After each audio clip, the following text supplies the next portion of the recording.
Hi, welcome to Linux Zone. In this video I will show how to enable Zram without any software or script. So let's begin. So, first we have to load Zram kernel module. Run this command.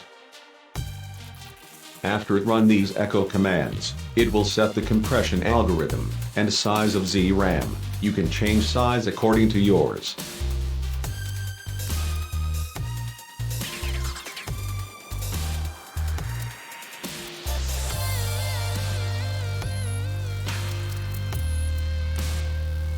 Now, format the Zram. Run this command.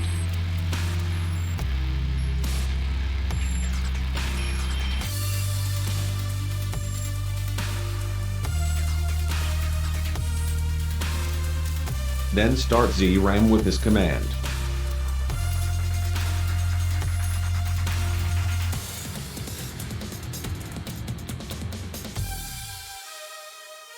To check Zram and swap, run swap status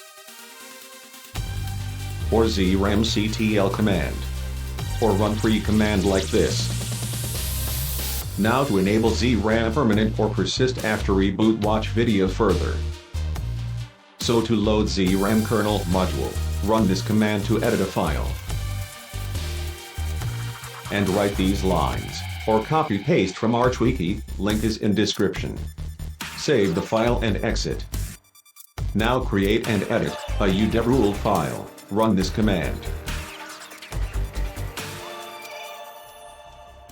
And write these lines or copy paste from Wiki. I added extra line, compression format, so write it too.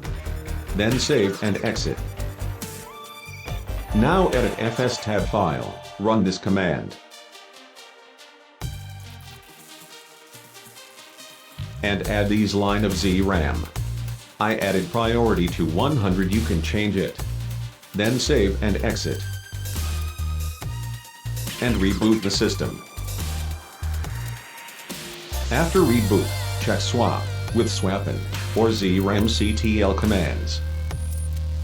So that's it in this video. Like the video and subscribe to the channel. See you in next video.